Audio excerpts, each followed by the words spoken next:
Hey you guys, what's up? I'm Ashley from heavenathome.org, and this is the Heaven at Home podcast, where my goal is to encourage you in your personal growth journey while being open, honest, and owning my story. We have faith-based conversations and tackle a bunch of different tough topics. Check out the description to follow me and learn more. Remember, you are fully known and deeply loved. Let's do this. Hey you guys, so I wanted to share a bit of encouragement for the person who might be dealing with hard things at this point in time and who's looking for emotional healing. So this is a letter that I wrote specifically just for you. I did include it in the blog post for this topic. So I'll make sure to leave a link for that in the description. But for the person who's looking for emotional healing, this one's for you, okay? I know you might be wishing that things turned out differently. And maybe you're grieving a life you thought you'd have, or an outcome you thought you'd have. I need you to know that everything's going to be okay. This is your life right now, and this is what it looks like. So try to do your best and make do, and heal, and be whole. It's not going to be easy, but I promise you it will be worth it. You can do this. You are so strong. You've made it this far all on your own when you thought you wouldn't make it at all. Like, you are so strong. And this right now is an opportunity for you to set yourself free. This is an opportunity for you to let go. And you might be feeling like this is something that's being done to you, but you have a chance to make it something that's done for you. And no matter what, know that you, on the other end of this, listening to the sound of my voice, you are fully known and deeply loved, and good can come from this. I want to share Romans 8:28. So we are convinced that every detail of our lives is continually woven together for good. For we are His. We are His lovers who have been called to fulfill His designed purpose. I made the mistake of listening to that. I made the mistake of listening to that before just moving on and recording everything else. I love you guys. All right. So today we're going to talk about the top 10 tips that I have for emotional healing and healing that's happening while you're hurting. I just shared a short story on Instagram this morning because I had a dream, and in that dream, it seemed to have been mimicking a discussion that I actually had in real life with a couple friends. But in the dream, I was talking to a woman, and she was saying, with everything that you're going through, it's probably best for you to sit down and process, and with everything that you're going through, it's okay for you to be broken right now, pretty much. And I had a conversation similar to that in real life, but it wasn't exactly those words. And it's been bothering me for quite some time because I was like, I don't understand what else I'm supposed to be doing. Like, all this stuff that's been happening, I've been doing that for 2 years. And I hadn't thought too much about it past that point. And then I had this dream, and it made me realize why I was so confused. Because my response to her was that I said, everything that you're saying makes sense. Like, it makes sense for me to sit down and be miserable and process and be heartbroken and all those things. And it's not to say that there aren't moments where that isn't still true for me in my real life. Um, in the dream, I said, but I think you're forgetting that Jesus has been with me through this whole thing. Like, Jesus has literally walked me through this whole entire thing, and he's the only reason I've made it this far. But he's also the reason, like, I've been sustained. Like, I'm actually okay. And I shared a verse, which I'd like to look up really quick. And I hope I can find it without having to pause this. But I shared, it's Psalm 23. The first 1 to 4 verses I'm going to read aloud. It says, "The Lord is my shepherd. I have all that I need. He lets me rest in green meadows. He leads me beside peaceful streams. He renews my strength. He guides me along right paths, bringing honor to his name. Even when I walk through the darkest valley, I will not be afraid, for you are close beside me. Your rod and your staff protect and comfort me." And so I pretty much said that in the dream, like, everything you're saying makes sense if I didn't have Jesus, but I had Jesus, like Jesus was with me. And so this morning when I thought about that dream that I had, um I almost I almost immediately broke down in tears because I was like, "Oh my gosh, like this is it." Like like knowing that I've gone through all this stuff um with someone who has loved me and protected me and advocated for me and counseled me. Like, I literally have records. Like, I have notes, I have voice memos, I have proof that I look on regularly. Like, this is what God said, this is what God did. And I would not have been able to make it without him. And it's not to say that I haven't actually gone through all these things. Like verse 4, when it says, "Even when I walk through through the darkest valley," like, I'm still walking through a valley. Like, this is still hard. This is still difficult. There's a lot about the situation that is uncertain, but it's because I've walked with him and he's walked with me and he's shepherded me. And even verse 2, which is kind of resonating with me right now, he lets me rest. Like, even in the middle of those difficult parts, there have been very significant moments where I've been allowed rest from the grief, from the pain. And I've been led. And that's a huge, like, difference maker.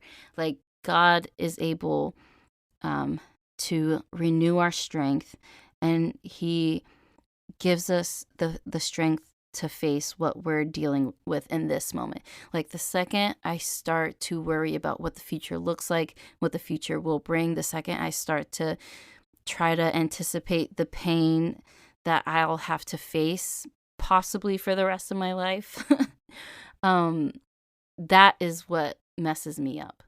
But knowing that I've been given strength for this moment, for this season, for what's happening right now, that's everything. So I know that's a bit of a sideline before we get into this conversation, but this post is going to be based on a blog that I wrote, as several of these have been recently. I'm 26, I'm about to be 27, but I am fully convinced that I have had a quarter life crisis. I don't know what I'm doing. I thought I'd be in a different place by now. And at this point, I'm honestly just winging it.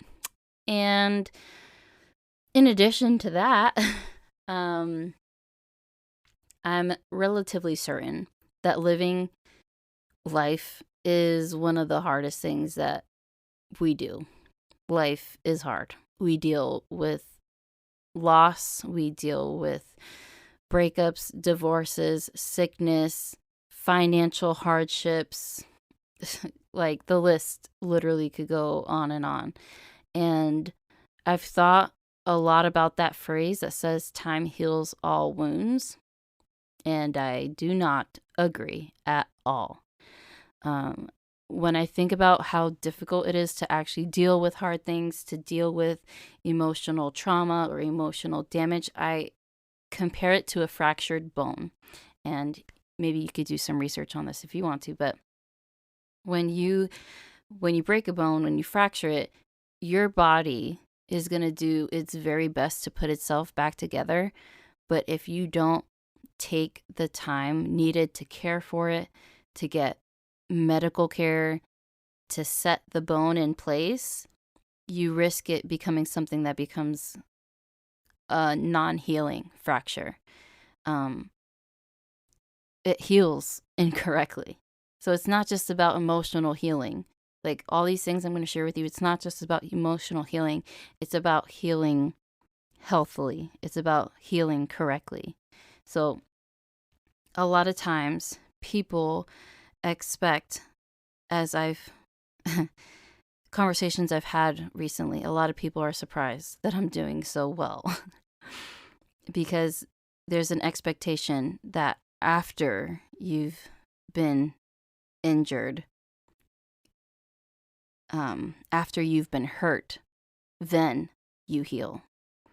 But I would like to suggest, as Chris Valentin often says before he says something, that it's possible to heal while you're hurting, especially if you're going through that process with Jesus. So healing in general, it's not going to happen on its own. You are going to have to make some kind of choice to that effect. And I'm going to just be completely honest with you and say it how I would say it to my friends. It's going to freaking suck. Especially if you feel in some ways that whatever situation you're in, whatever circumstances you're facing, were not fair to you. Especially if you feel like everything that's happened, you did not deserve. Okay, and that's going to lead me to tip number 1. Number 1, how to emotionally heal. Accept the fact that it's going to be ugly. Healing while you're hurting is going to feel like a contradiction, and that's because it is one. One day you might feel strong and competent and clear-headed, and then the next day you're going to feel emotional and sensitive and weak and brokenhearted, and it might seem like a roller coaster of emotions for a while. You're not really going to know what you're doing, and you're not always going to have the right answer, and you're going to need to be patient with yourself in the middle of the mess and know that while you're going through this process, it is completely 100% going to be based on your dependence on the Lord. All right, tip number 2, it's okay to not be okay. I remember it's been like, I think it's just the conversations I've had these several weeks or this year or something, but a lot of people have been surprised that I've been doing so well, all things considered. And it was confusing to me and I didn't really understand it. And I mean, the dream kind of explained a bit why I was feeling that sentiment. But there was something, I guess, about facing the doubt in those conversations that made me feel like I somehow adopted the message that I have to convince people that I'm okay. And I don't, like, it was nothing that anyone ever said to me, but it was just something that kind of resulted after having conversations like that. Like, how are you doing? I'm happy. Are you really? Like, so when there were moments, because there are at least weekly right now that I know of, where I feel sad, of course, But then I remember I had a really tough, I think it was like a longer session of sadness or something. It lasted 1, 2, 3 days. And I was literally praying. I was like, God, like, I don't understand what's happening right now. Why do I feel like this? Like, I thought I was okay. So what's wrong? Like, what's going on? And I almost feel like God was the one who told me, like, hey, it's okay to not be okay. Like, you don't have to be okay all the time. So I know there's this narrative out there for some of us, men and women alike. And someone actually explicitly told me this one time. Don't let people see you break. Don't let them see that you're broken. And this narrative is out there for a couple reasons. Number one, it serves as protection, because not everyone can be trusted with your vulnerabilities. But second, it helps us save face and keep our dignity. Um, and that's not, so I understand the intentions with people saying stuff like that. And obviously, you want to make sure that you're being wise and um, know to talk to the right people. But it is 100% okay to have good days, and it's 100% okay to have bad days. It just is what it is. Um, Number 3, you're not always going to want to grow from this. Choose to do it anyway. And this is something that this is something that might sound ironic for someone who's trying to make a living based on personal growth, but especially when you've been hurt, it's almost like a kind of vengeance. Like, I don't want to be a better person because that's just going to benefit you. Like, I don't want to do that. But I'm going to choose to do it anyway. Yeah. All right. So, this is the hardest tip to apply. Like I said, especially when it comes to relationships, like our growth and our development and us bettering ourselves is always going to benefit the world. And it should.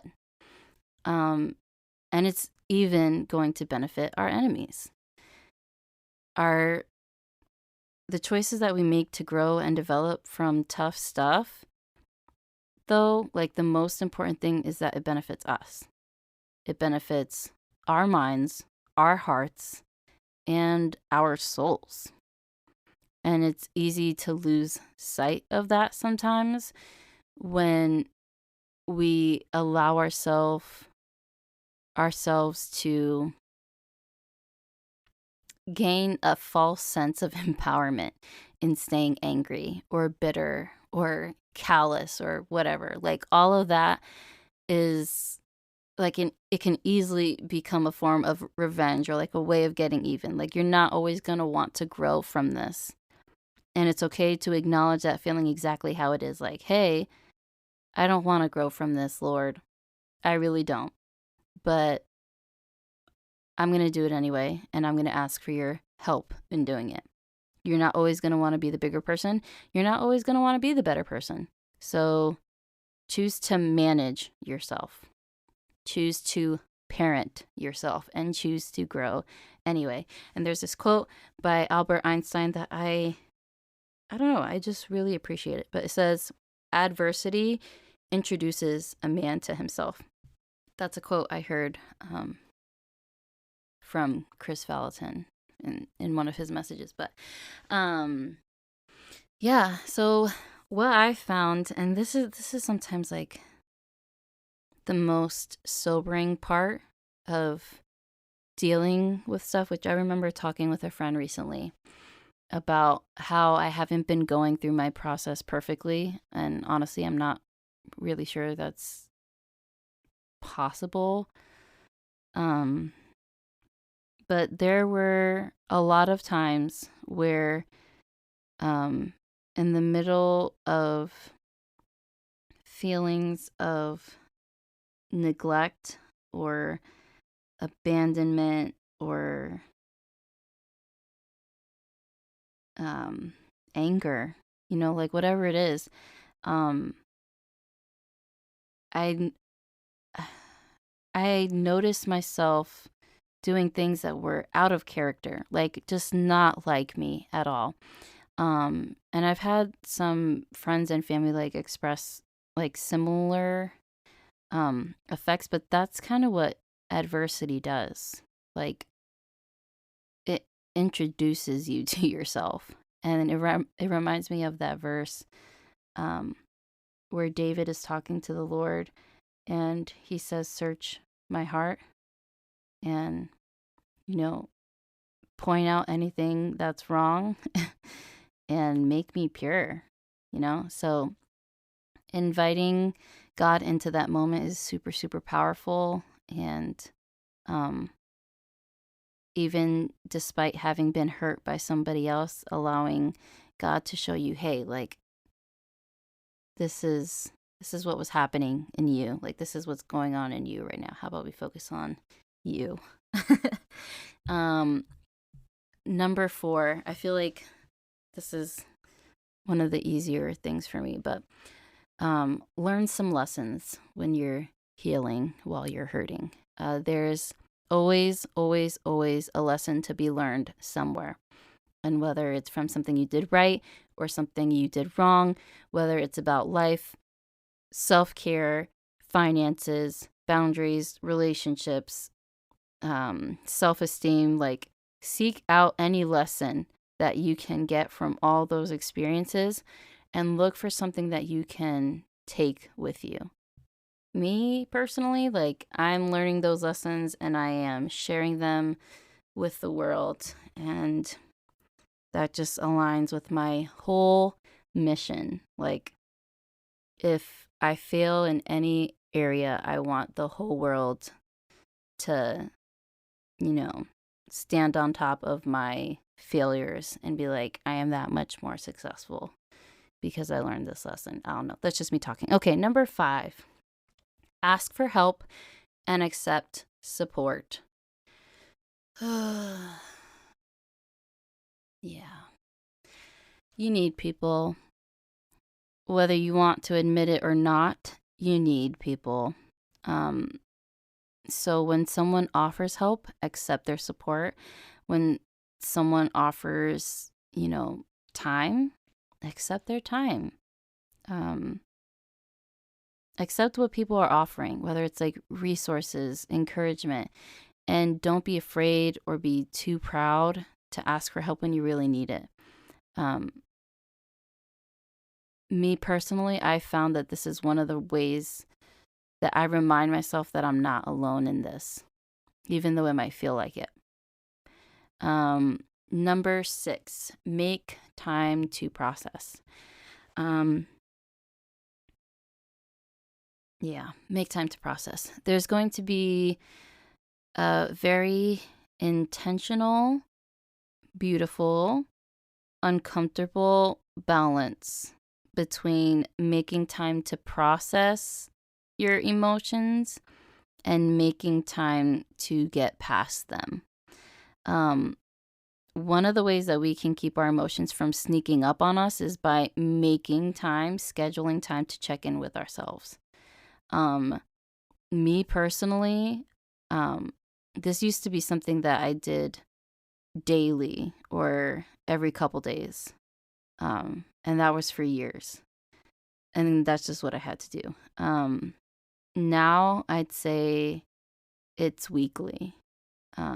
So there's no right or wrong way. There's just the way that's right for you. And we make time to process by just being with ourselves. Like, just making quiet time. I feel like we'd all be surprised what we'd find if we would just turn off all the screens, all the noise, all the distractions, and just sit. I feel like that would be a really interesting, seemingly long 5 minutes. But yeah, just allowing ourselves a moment of silence. It's important to schedule it, though, because that's going to be like I said, one of the main things that's going to keep it from sneaking up on you and like turning into this whole big thing. So whatever time works for you, in the morning, before work, or at night before bed, Set the time aside for you to simply be. For me personally, though, I also want to add, I found that the busier I've gotten, the more necessary it is for me to make time to process, and the more often I need to do it. Because for me, I feel like I am naturally very, very self-aware. So me personally, if I go too long without being able to check in on myself and see how my mind's doing, how my heart's doing, how I'm feeling, that depresses me. Like, I need time to reflect on a daily, just about anything. But in regard to being hurt, that's like a weekly thing. Yeah, different things, different ways it looks. I hope you understand what I mean with that one. I was just trying to give a bunch of examples. All right, number 7, make time to get past it. In the same way that I mentioned that we're going to make time to process, we're also going to make time to move on. And you need one in order to do the other. Like, the only way that you can make time to get past it is if you also make time to process. Like I said earlier, it's beautiful and it's intentional and it's uncomfortable. But if you know that you have already set the time aside to deal with whatever is going on inside you, then it's going to help you get past it, because you're going to be able to say, I'm feeling this right now, and right now I'm strong enough to say this can wait until I've said I'm going to deal with this. Make time to do other things.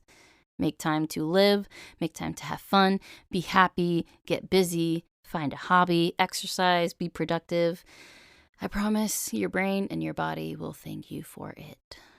All right, tip number 8, take it one day at a time. So, I think I mentioned this very briefly before, but if you carry the mental load of the next year to come, and the year after that, and the year after that, and the year after that, or whatever, you're going to burn yourself out. Like, you're going to be anxious and exhausted. And for some people, depending on whatever their situation looks like, maybe even the next month to come might be too much to process, depending on, like I said, whatever you're going through. I know that there are people out there who have a habit of trying to anticipate what will go wrong, of trying to anticipate the pain that they're going to face. And I believe there's a term for that. It's called anticipatory grief or something. And that usually stems from trauma, but that doesn't mean that it always does. You don't need to do that.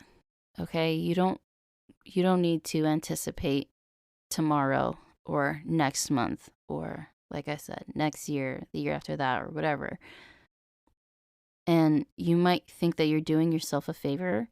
You might think that you're helping yourself, but you're not. So take it one day at a time.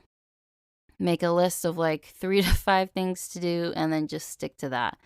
And celebrate every little milestone of making it. Write it down, look at it, appreciate it, thank God for it. It's going to be good, I promise. One day at a time. Tip number 9. Oh, this one's painful. It's literally painful. I'm not just being dramatic. Choose to remain tender-hearted. Yeah. All right, there are so many dynamics to this one. And it does kind of partner along with choosing to grow, but it's a little bit deeper than that. When we've gone through really hard things, when we've been hurt, and when our emotional pain is without any kind of relief, like if there's nothing that can be done to fix it, our pain that comes from our situation can lead us to feel stuck in a feeling of desperation or sensitivity that makes us want to just go numb and turn it off. So instead of feeling sad, they choose to feel angry because that's empowering. Instead of feeling hurt, they choose to feel bitter. Instead of remaining sensitive to other people or sensitive in general, they choose to be numb. They choose animosity. They choose indifference. And some people, when they've gone through so much, they just completely withdraw. And maybe to say that they choose a certain emotion over another is too strong, because it happens instinctually. It happens easily. I almost want to say it's like a survival mechanism. And it creates an illusion of empowerment, like I said. So when I say to choose to remain tenderhearted, I mean that, like, in those moments when you notice you've partnered with the more empowering feeling of anger or animosity or withdrawal or whatever, in an attempt to relieve your own pain, make the choice right there and then in that moment to, number one, ask God for help, and two, to remain kind and gentle and tenderhearted. And I can pretty much guarantee that will be one of the most painful parts of this whole healing process. And it will feel like letting go of a security blanket. And I want to share a personal thing that I've been having to do a lot. I think the last couple weeks or maybe a month, I don't know. For everything that I've felt, I'm just going to share my prayer life with you for a second, because why not? I went to God and I was like, I'm feeling replaceable. I'm feeling disposable, and I'm feeling hurt. Like, all the stuff that's happened, all the stuff that's been said, everything about where I am right now, that's how all that's making me feel. And I'll acknowledge how I feel, and then I'll acknowledge that I feel hurt by a certain person. And right after I say that, cry and let it out, whatever, I always, because I have to, I ask God, please help me forgive them. Please help me forgive them. So that's a nice habit to add to that whole thing of choosing to remain tenderhearted. Number 10. Okay. This is another one. It reminds me of the story of the Samaritan woman who told, I think it was Elijah, not to get her hopes up. But number 10, cling to hope. We actually need hope in order to heal. If we don't see the possibility of happiness or healing or wholeness or the proverbial light at the end of the tunnel, we're gonna wander in a process of hurting and grieving without end. So this is very dangerous when we're considering mental health and depression and stuff like that. It's very, very important to cling to hope. And I don't think there's anything wrong with hoping a situation will turn around. And there's also nothing wrong with hoping that something better will come. But when I consider all the possibilities of my personal circumstance and all that, all the things that could be, all the things that could not be, when it's dependent on all these very earthly things, hope in outcomes or, hope in anything like that, it feels very fragile. So my tip, while you are clinging to your hope of the future, know that it is more wise and even more practical to put your hope in Jesus. Because no matter what, he's going to be with you. And in light of him, when we fix our gaze on him, he's the thing that makes even the most horrible things, like death, for example, when we lose loved ones, he's the one that gives us hope of seeing them again. And to close, I just wanted to share a couple of verses. One of them is Hebrews 11, verse 1. It says, "Faith shows the reality of what we hope for. It is the evidence of things we can't see." And then 1 Corinthians 13:13. "Three things will last forever: faith, hope, and love. And the greatest of these is love." So just a reminder again, to those of you who would like to attempt healing while you're hurting, you got this. Okay, you got this. You can do this. I'm supporting you. All right. Thank you guys so much for listening. Feel free to DM me to send me your feedback. Check out the description below to follow me on social media. This podcast is listener supported. Don't forget to subscribe. Remember, you are fully known and deeply loved. I'll see you in the next one.